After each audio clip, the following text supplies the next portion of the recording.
Welcome back to the Films and Frequencies podcast. I'm your host, Blake. And I'm your host, Steve. And today we're diving into the thriller Gone Girl. Gone Girl is written by David Fincher, made in 2014. And it has Ben Affleck on it. And I just watched The Town last week. And I couldn't remember Ben Affleck's name. So I had to Google it. Don't kill me in the comments. Steve, what are your thoughts on it? Gone Girl. I absolutely love this movie. Dude, I wasn't expecting... Okay, so hold on. For the audience. This is the first movie Steve and I watched together. And I was like watching your body language. And I was like, God, he fucking hates it, man. I was so self-conscious, dude. I was so self-conscious. I was like, dude, he hates it. He hates it. And I was worried you're like not going to... I didn't know if you liked it or not. So yes, I was cuddled up next to Blake.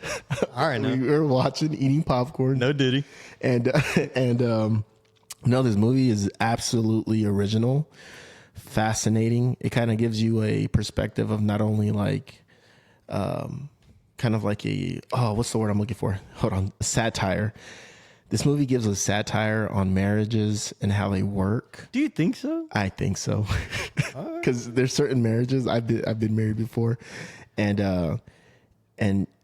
there's certain points like in everything. There's cycles. There's the good times, the bad times. I love the fact how the movie starts off with the man's perspective, how he meets his wife, Amy, right, and I believe Ben Affleck's character was named Nick. Yeah. So I like how Nick and Amy met each other. It shows his side of the story of the events that's occurring. And then spoilers from here on out. And I know Blake doesn't like when I say that. And I like how the second half of the movie was Amy's perspective and everything she went through. And then at the end, how it ties everything together. And I absolutely loved it. Yeah. So in the movie Gone Girl, Nick, the main character, Ben Affleck, he and his wife are having some trials and tribulations. And you learn that Amy goes missing. So Amy disappears, and Ben Affleck is Nick is trying to find his wife. But, you know, Nick has some skeletons in the closet, and Amy and their marriage have skeletons in the closet. And you just see the trials and tribulations, the ups and downs of the relationship. But from Nick's perspective, you see how manipulative Amy is, and you see how she controls him and kind of bends him to her will. And when I first watched the movie, I thought she was dead. Like, I thought she was dead the whole time. I was like, dude, this dude's going to fucking jail. He's going to jail. Because then you just see it's the perfect crime, pretty much. The perfect crime. And I'm like, God, this dude's going to jail. I mean, even when you see the twist in the movie, you know, the twist is Amy is alive and she was setting up her husband. You see how perfectly and how calculated she did it. She knew how he would react. She predicted his movements. And, I mean, your daughter said it best. She's smart. You know? She's smart. My daughter did not watch this movie. She just walked in on a certain scene where Amy was going over her calendar, putting sticky notes on of certain dates. And my little girl did say, wow, Amy's smart. Yeah. And I'm like, hey, get out of here. Yeah. But yeah, that was crazy. I just thought that's how I feel like men and women. That's how it is. You know, the woman's very, you know, punctual, has the dates written down for everything. And we just kind of go through the flow. We're just there, man. We're going to work. We're coming home. How do you feel about, in general, men and women, right? With women being more of emotional creatures, do you think women tend to kind of plan everything out versus a man who will just go off of instinct or just go the simplest route? Do you think that's fair to say in general? Yeah, I mean, that's how my life works. You know, Marsha takes care of all the planning. Like if somebody wants to plan something with me, I'm going to say, hey, you know, talk to Marsha. You know, make sure we have availability. Granted, you know, I'm busy a lot. I work a lot. I'm editing. I'm doing something usually, and she keeps up with the calendar. So, yeah, I think it's fair to say. I mean, how do you run your life? So, well, the reason I asked that question, and I'll answer your question in a minute, but the reason I asked that question is because this whole movie, the way I saw this movie is essentially with a man, right? If Amy was a man and Amy was a man and Amy had provided not only the money and the finances to help the significant other, but come to find out that that significant other was cheating. Amy, if Amy was a man, in my opinion, it would be the simplest route. She'd get a gun, kill Ben Affleck. God dang. I can't say gun. She'll get a pew pew. She'll pew pew Ben Affleck, pew pew herself, and it's a wrap. Right? It's the old cliche when you catch your wife in the bed with another man, the old cliche. But the fact that she went to extreme lengths in order to have him go through death row and kill himself. And then remember in the movie, she was planning on killing herself with pills and then throwing herself in the river as this poetic moment, right? Right. But if Amy was Andrew, this movie would have been done in 5 minutes. Nick. Exactly, right. Yeah. Dude, I'm telling you, I watch a lot of the true crime documentaries on Netflix, and I was like, when you're like, oh, this is like satire, I was like, I don't know, man. I see this story almost all the time. There's a new show on HBO, and I can't remember what the name is, but it's something like My Crazy Ex or something like that, and it tells stories. And there's a story similar to this. An ex set up another ex for basically harassment. The ex-husband was setting up the ex as a prostitute, and men were going, and what happened was he would write on Craigslist like, hey, I have a fantasy of being, so if I scream no, keep going. This is my address, come find me. Men were going over there and raping, dude. Like holy moly. Yeah. And what come to find out, he worked for the Secret Service. So like he was protected, and it was a crazy story. So, but is this a true story? It's a true story. It's Holy on HBO, moly. dude. So when you're like, oh, this is never, I'm like, I don't know, man. There are some fucking people out there that elaborate hatred, dude. That deep hate, dude. The deep hate where you're willing to plan and connive for years. I mean, one of Amy's setups was she would write in the diary. Think of how many days she sat there and thinking about their relationship, getting that diary all set up. That's dedication, bro. To write that, she said 300 entries. She wrote for days. She pondered days on memories. Dude, I can't remember what I did last week. Like, think of how hard she worked, man. Not only with the diary entry, but the whole staging, taking out her blood, taking the semen, freezing the semen, having him the pregnant, everything. Dude, I'm telling you, I am not that organized, man. Like, am I organized in my personal life? Like, I like things certain. But to plan something like that, I'm like, I'm a little too tired. Like, I would lose interest so fast. I'm like, I don't even hate her that much. Like, so do you think Amy was justified in attempting to murder or? Bro, come on. No, attempting dude. to. No. Not even with him cheating? No, for murder. To set him I'm up. a huge Amy fan. To the listeners out there, I'm Team Amy. Come on, bro. Get him, Queen. What's up, baby? No, dude. Set someone up for murder, for cheating? Like, golly, just get a divorce, man. Go your way. What are you talking about? Well, when I saw this movie the first time, I was younger, right? Yeah. And I was like, dude, Amy's a psychopath. Amy's a narcissist. Hey, you need to go talk to a therapist. I'm just going to cut you off. You need to go talk to a therapist, bro. So the first time I saw this movie, I thought Amy was a narcissist, a psychopath. I'm like, this is a crazy B word. Yeah. But watching it when I'm older, and then Amy saying, "Oh, he killed me during the marriage," and what seeing a bar, seeing everything that Nick put Amy through, in terms of not going out and getting a job. He killed me. That's right. So I'm gonna kill him. And you know who also said that they killed their wife like that? Who? Andy from our previous movie, The Shawshank Redemption. Oh, remember he's in prison and he says, "Yeah, actually, I did murder my wife." Yeah, but not a role in it. Yeah, not in the sense of actual murder, but killing them inside. This was Shawshank Redemption, like the prequel. So when Amy was justifying Dude, why... no, think about it. Say it would have went down, you went to prison. Literally the same story, bro. Got a dead wife. He didn't commit the murder. He's sitting in prison. Like, it would have been part 2. Hey, we're onto something. We should write a story. But a man falsely imprisoned.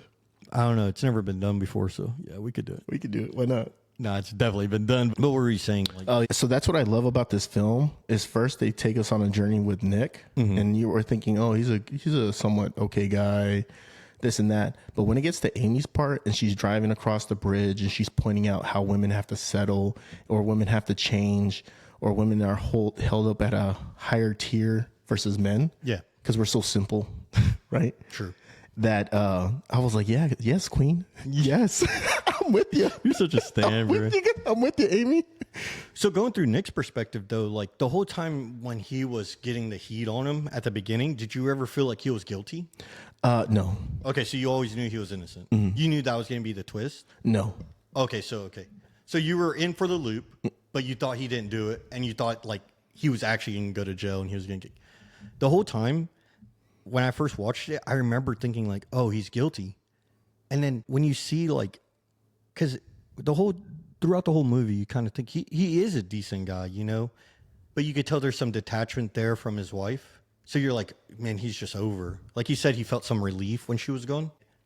You know, I've been in my fair share of relationships, and have I had that point where I'm just over it? You know, I'm just over it. Yeah. So I was relating to Nick in that sense, like she's gone. I didn't think he did it either, but I was like, oh my God, like he really didn't do it. Like he really didn't do it. But what I'm trying to get to is, why didn't Nick just start confessing? Like, I don't understand that about people. Like, why didn't you say, dude, I didn't do it? You know, I am cheating. You know, I'm done with the marriage. Because the whole time the police were interrogating him, he didn't say, like, we were talking about divorce. You know, I wanted out, and now she's gone. You know, I just don't understand that.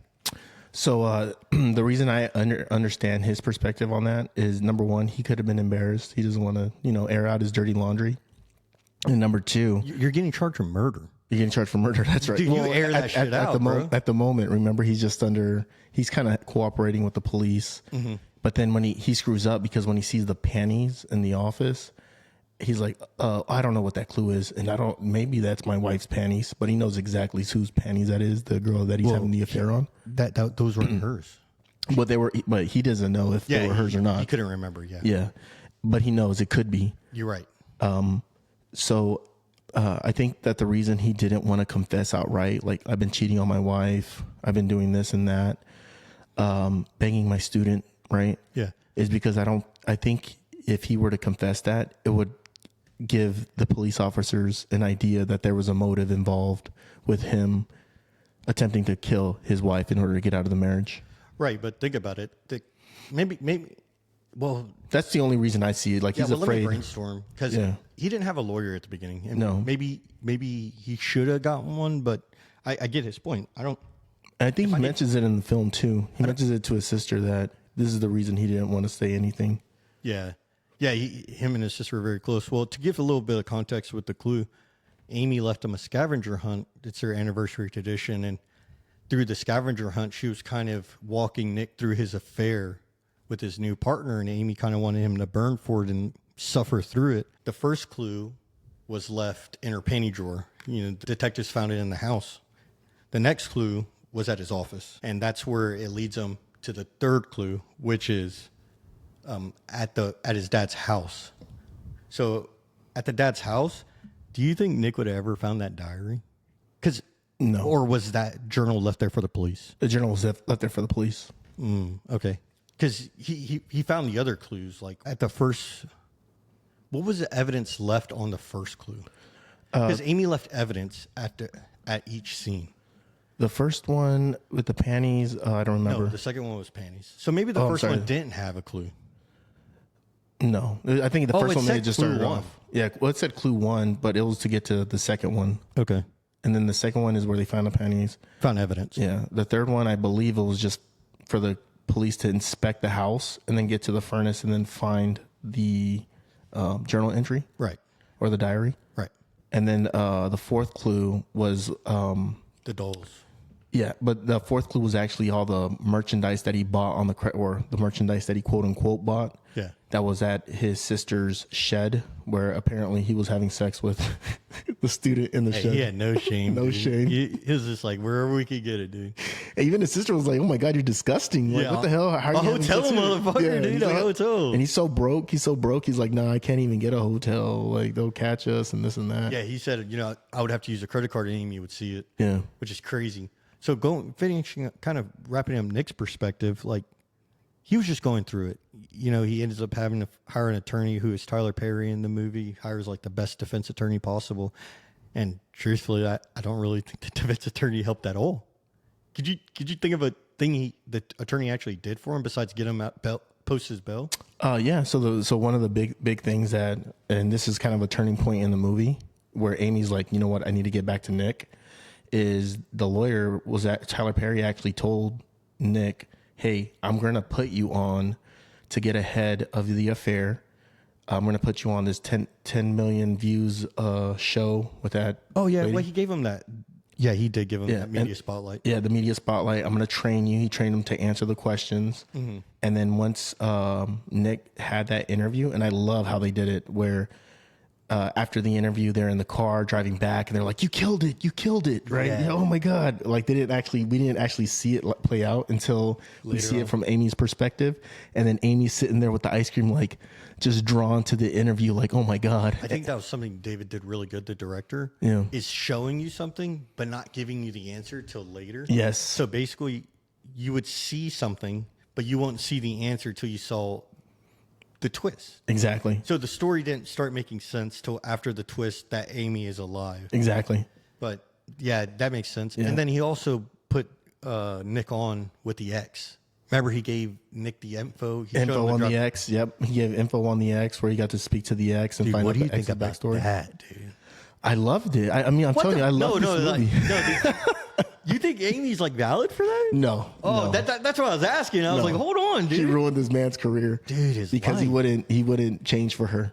Crazy, right? Yeah, but I love the fact that just one scene, and this is where I think other movies where I told you like, hey, it just takes one scene to kind of flesh out a character. This is beautiful. It's beautifully done because it just takes a 5 to 10 minute scene. Ben Affleck with one of the ex-boyfriends, and the ex-boyfriend basically explains exactly what Amy did. I want to say ruin his name is Jimmy. Jimmy, yeah. And Jimmy was sitting there, basically said I was accused for rape, but I ended up having to take a plea deal, not knowing that later in life it was going to affect me as a sex offender, and I can't get a job, and no one wants to be with me, and this and that. Well, I think in his situation, like you said, he didn't have money to hire an attorney. He wasn't in a position. Because they were young. They were college kids. Yeah, he just had to take it. Yeah. Man, and this is in the movie where you start seeing the dark side of Amy. That's right. Amy, now you're seeing Amy does plot. That's right. He asked a question. He was like, "Well, did you do it?" And he was like, "Well, did you do it?" Exactly. And then Nick's like, "I mean, touche." So it makes sense. Like, but how calculated she is. Do you feel that Amy's calculation came from her parents having, essentially taking her life and then putting it out in the public via the Amazing Amy books? So I want to back it up and ask you a question on that question. Mm-hmm. Where do you think the trauma came from? I think it came from the parents. Like living in New York City, she's in the spotlight. I think she mentions it a couple of times. Like, if I played cello, then Amazing Amy played cello. And then I think it became like this cycle where she was essentially, this is what I think. She didn't have control over life. So now as she's getting older, she's doing things to try to control people, to control situations. She's controlling an ex-boyfriend that doesn't want to wear a tie, this and that. Yeah.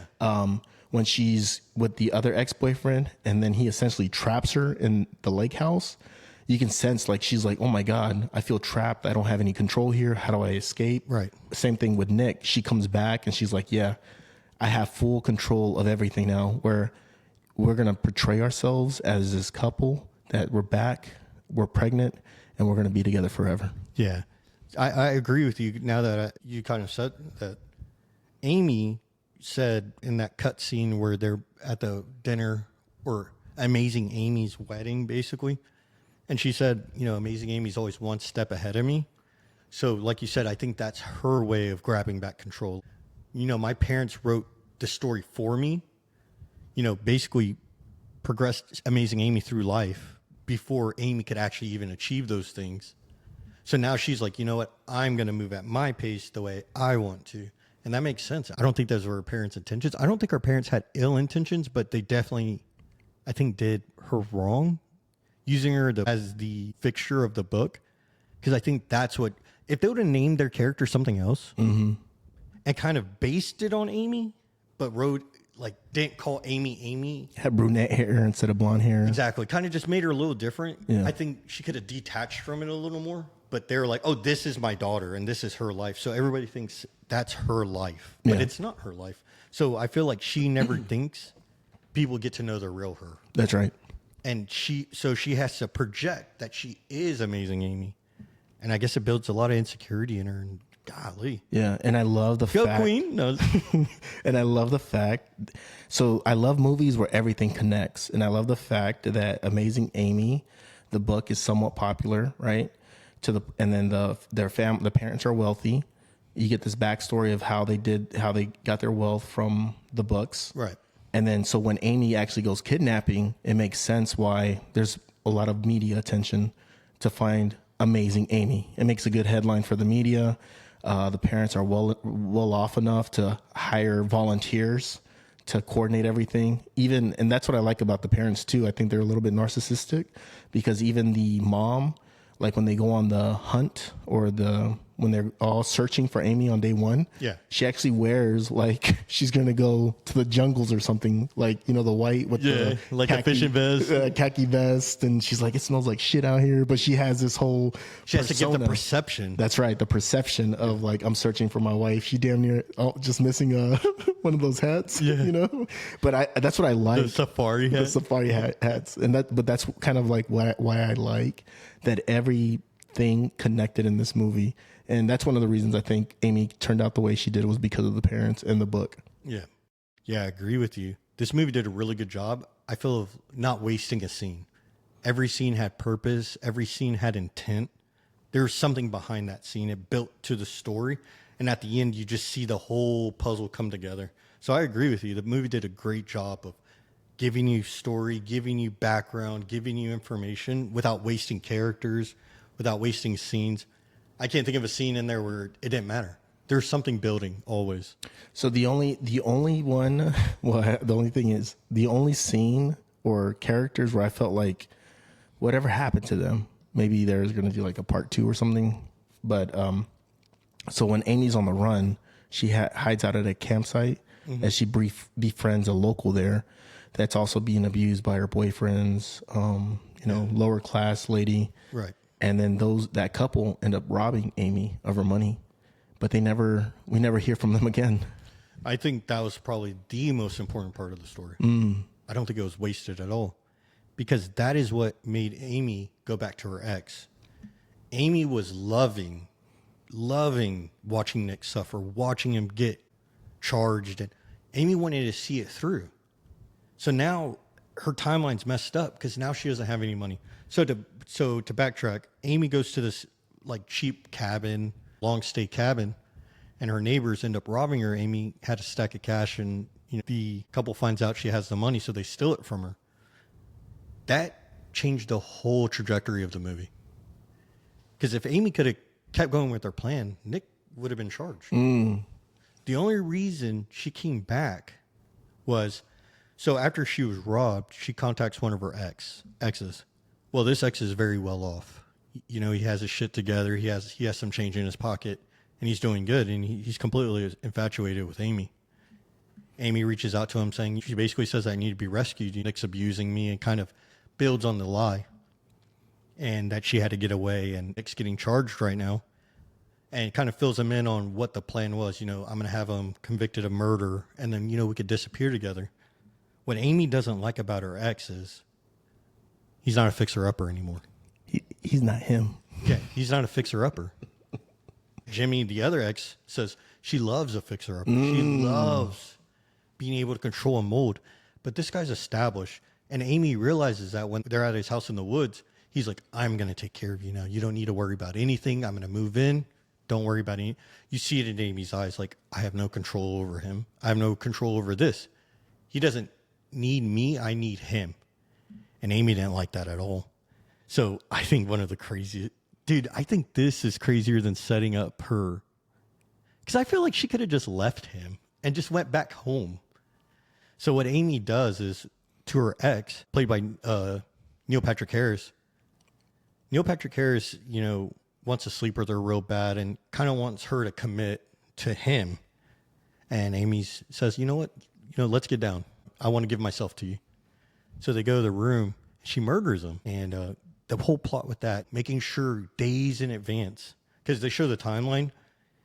Throughout the whole time she was with him, she was playing a victim in front of the cameras and in front of the security cameras. So when they go back and investigate the murder, she could see like she's being held hostage the whole time, which is crazy. Like, how do you even come up with a plan that fast, man? It shows you the brilliance of Amy. Where stop. You sound absolutely insane. Shows you the brilliance of Amy. She's a real queen. Able to connect. That woman is smart, man. Able to connect things quickly. Mm-hmm. No, and I actually love that scene and I had mentioned to you earlier, even though we're not supposed to talk about the movies. That scene where she's in front of the camera acting up that she's been, raped. Yeah. Graped, right? And she has the blood on her nightgown and she's just screaming in horror.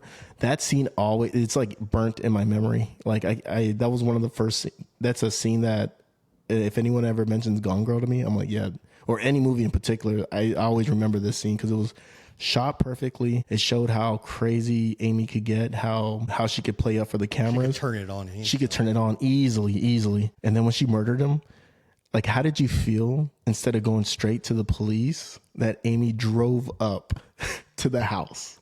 I want to backtrack. Okay. I want to backtrack because I want to stay at the cabin for a little bit. Okay. She didn't have to kill him.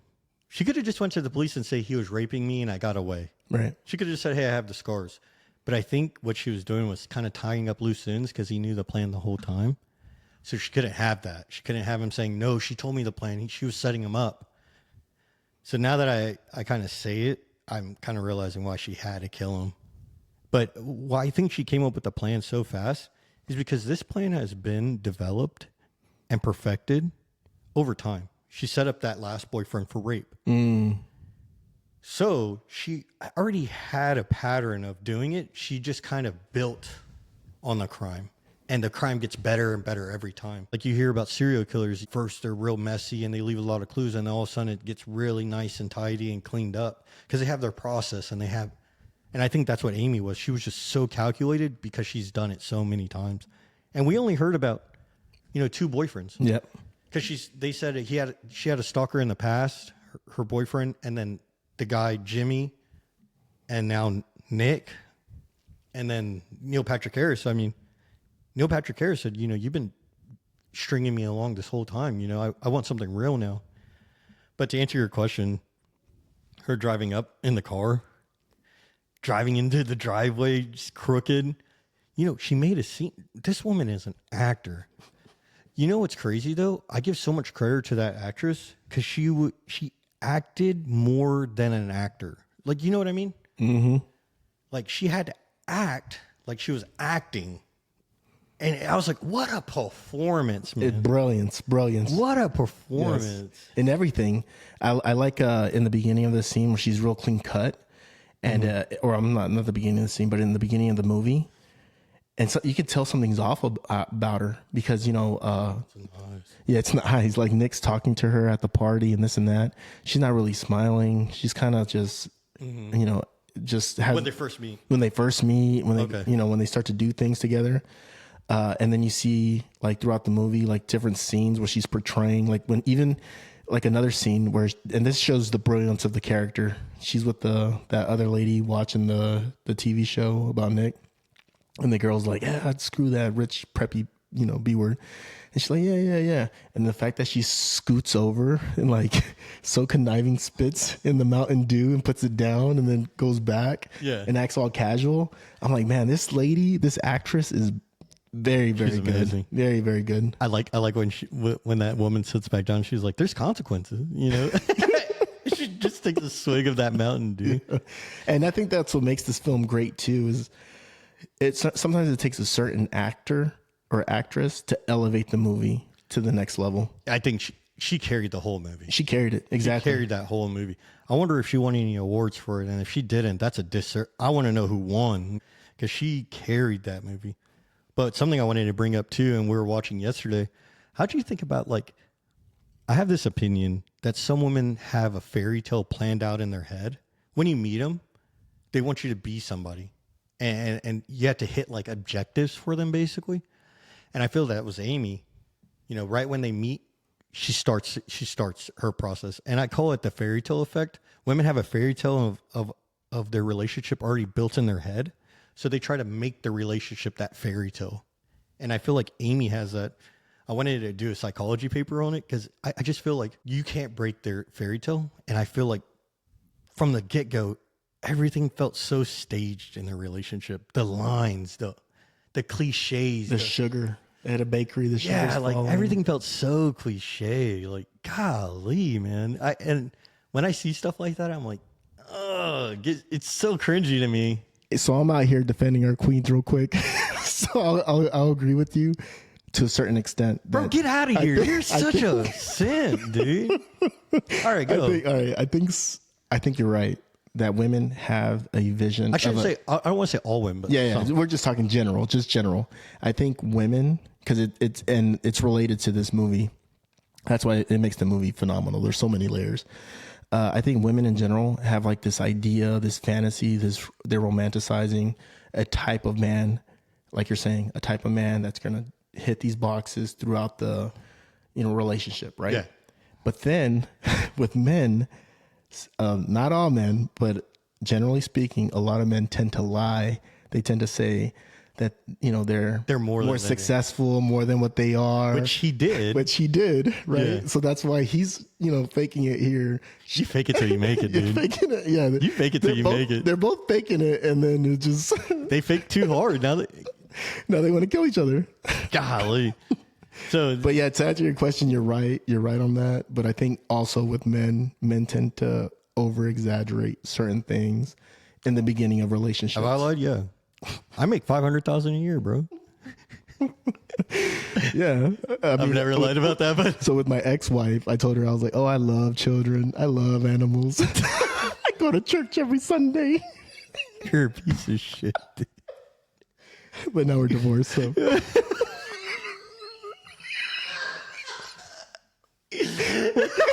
What can I do? What can I say? Dude, what can you do, man? I mean, that's the way the cookie crumbles sometimes. We can only fake it for so long. Dude, holy shit, man. Yeah. I mean, I told It's a real ass podcast. Yeah, man. I tell you, this podcast is therapy, man. We expose ourselves heavily on this thing, man. I remember when I first met my ex, I told her I was probably making like 60 grand at the time, to where I made 100 grand. Oh my God, dude. I told her, I was like, I make 100 grand. I was like, I'm poor actually. But yeah, it is true. Men do that. We and Nick admitted it. Nick said, hey, when he was on the camera, he admitted it. He said, I did over exaggerate certain aspects, this and that. Yeah. But that doesn't mean I didn't love her like he loved her. Yeah. I want to go back to that. When Amy was watching that interview, she was like, he's back. He wants me. I don't think the interview was as good as everybody was saying. I was like, okay, he admitted his faults. Maybe because I'm a male, I don't see the emotion behind it. Yeah. Amy loved it. And so that's when she conjures a plan to kill Neil Patrick Harris. He offs him, and she comes back. What do you think when she comes back? I loved it. And she was just like, you're with me now. Yeah, I loved it. I loved it. I loved every moment of it. She didn't even let him get away. Yeah, she didn't let him get away. She came back. They did their whole spiel in front of the cameras. Yeah. Behind closed doors. She's like, hey, the only way I'm going to talk to you is if we're both naked. I thought they were going to get it on, to be honest. Dude, I thought so too. I would have. I'm sick, dude. But that you just see her. She's plotting. She's calculated every second. I told my ex, I was just like, that's what it. I didn't tell her she reminds me of Amy, but when I talked to her, that's what it feels like. Everything is calculated. She doesn't say a word unless she means a word. So you have to really listen to her. But My ex is smart, man. She's real smart. I'll give her that. Amy has a Ben Affleck. She basically confesses everything. I killed for you. I murdered for you.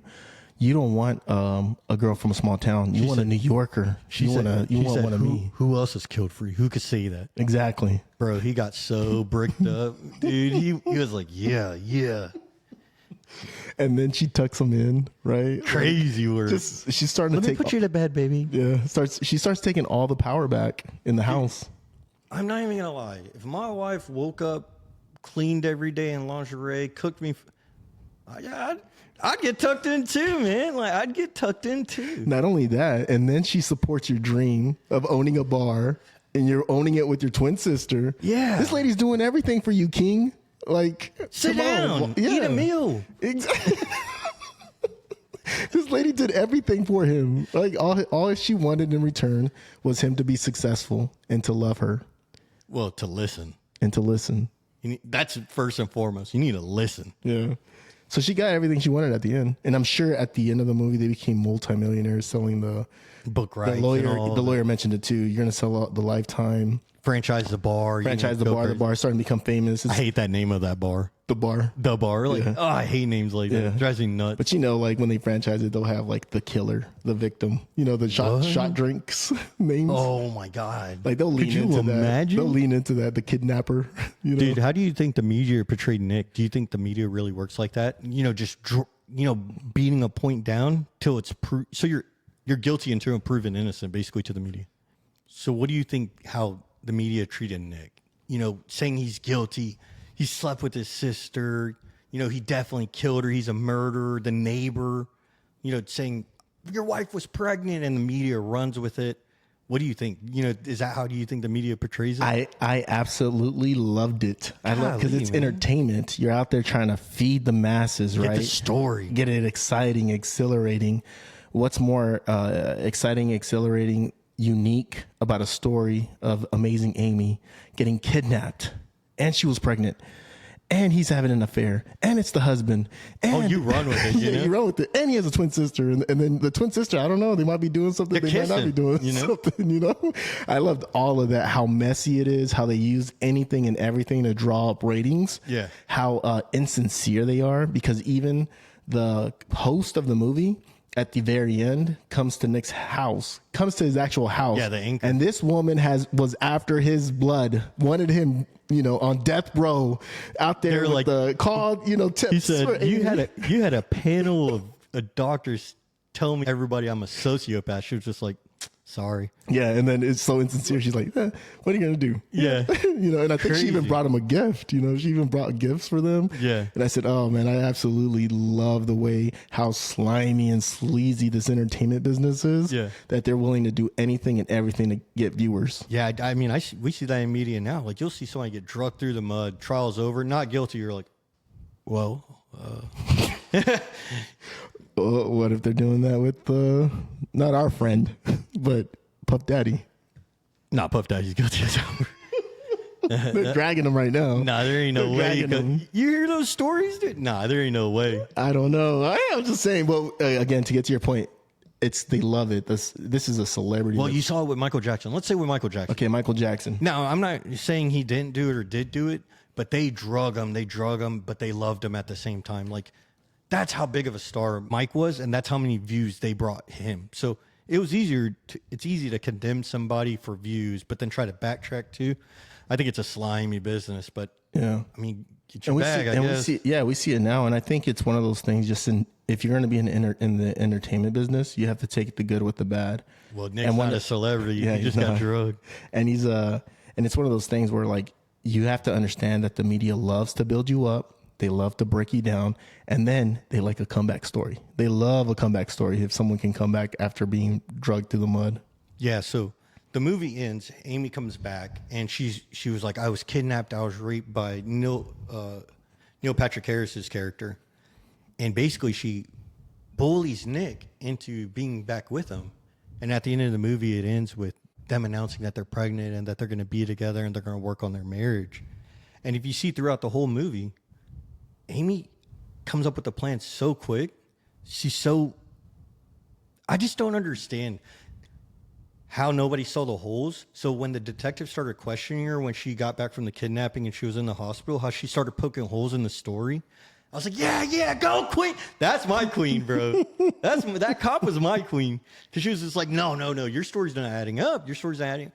The FBI agents, shut your mouth. You know, she just went through something. And dude, I was so hoping that cop was going to crack the case. I was rooting for it, dude. So you're absolutely right that the cop, the female officer, she is a queen. She's also a queen. Her mistake, unlike Amy was patient, calculating. This lady, the first moment she saw Amy, mind you, Amy's in a wheelchair with blood, with an IV and drugs in her system. Yeah. And then she starts asking these tough questions in front of everybody. It's like, okay, I get it. There's holes in the story. You can poke holes in the story. Just wait a day or two, a week, bring her back in. Start questioning. And then, you know, even, and before you bring her in, come up with the game plan of how you're going to ask these type of questions in order to get the gotcha moment. But the fact, and it kind of just shows the two differences between Amy and this female officer. The fact that she just did that in front of everybody, you're like, okay, there's a time and a place for something like this, and right now is not the time. Well, the cop says it at the end when they're kind of sitting down with the lawyer, with Margot and Nick. She said, hey, we fucked it up. You know, we charged him with murder. We're about to send this guy to prison. And Amy kind of throws that jab like, my husband would have been in prison right now if you kept leading the investigation, kind of pushing the blame back.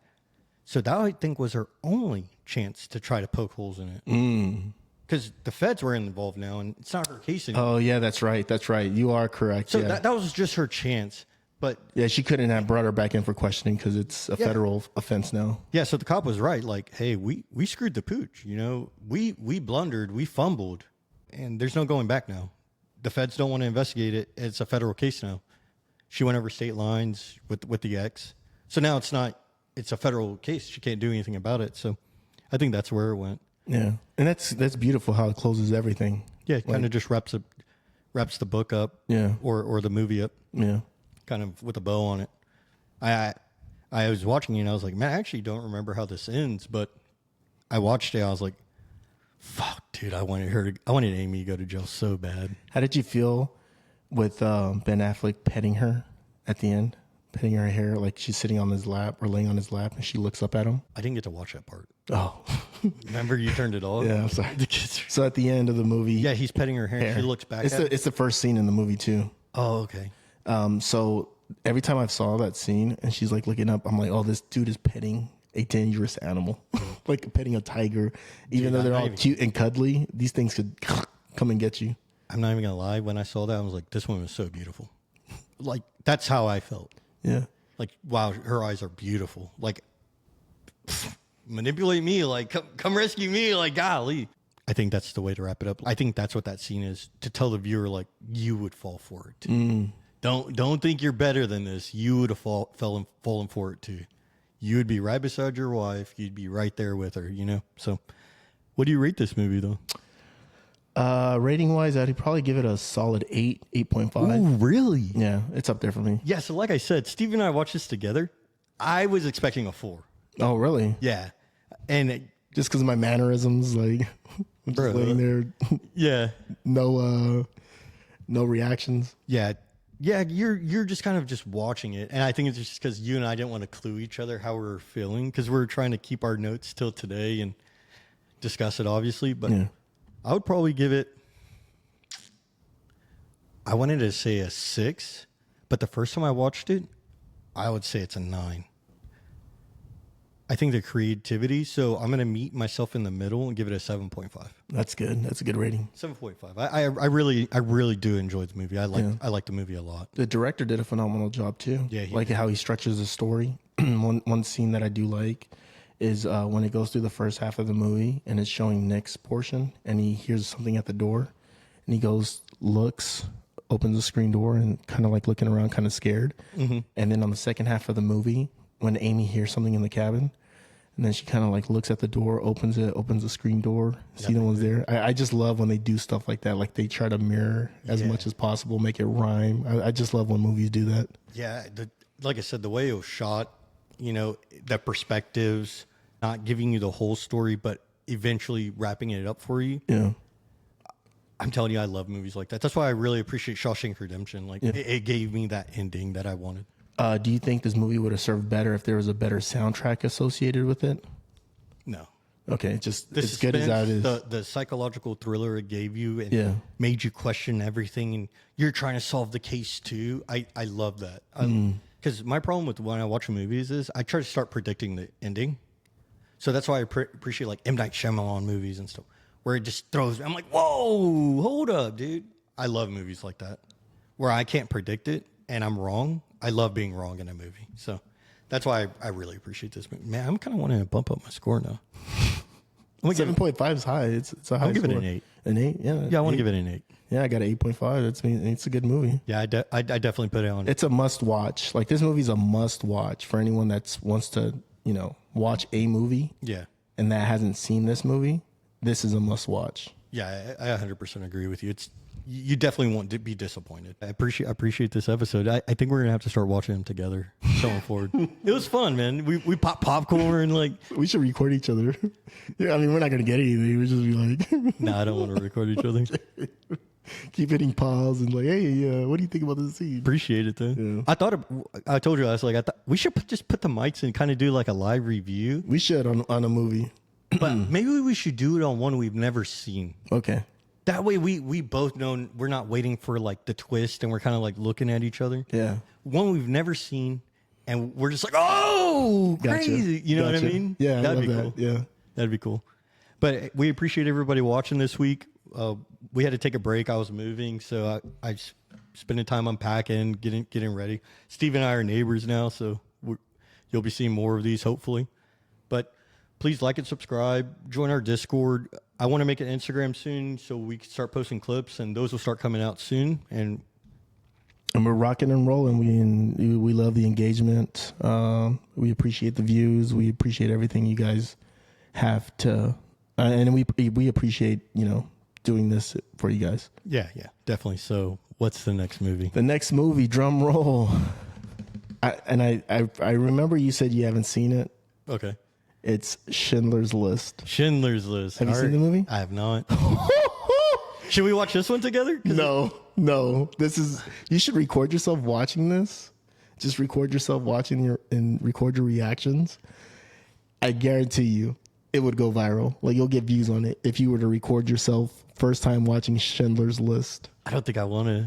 Oh, it's a good movie. I don't want to go viral. It's directed by Steven Spielberg. Okay. And it's during the time he was Jurassic Park, E.T. So bangers are coming. You know, when he was making banger after banger. Yeah, bangers are coming. And I want to say this was the last banger he had. And it's good. Dude, I see it on everybody's like great list. And I've just never watched it. Like Shawshank Redemption. Now, I always see it rated #1 of all time. And I'm like, it can't be. Like, it is that good. Yes. Do you want me to tell you what it's about? No. Okay. It's a good I literally movie. have It's a zero idea what it's movie. about. I will give you my camera. Take the camera with you. I have a camera. Okay. Record yourself watching this movie. And it's, All right. I guarantee people will watch your reaction to watching the movie for the first time. All right. I'll record myself. All right. Just why not? Okay. You're going he's going into Schindler. Hey, everybody. This man is going in to watch Schindler's List with no idea what the movie's Zero about. context. Zero context. All right. We'll see y'all next week. All right. Bye, guys.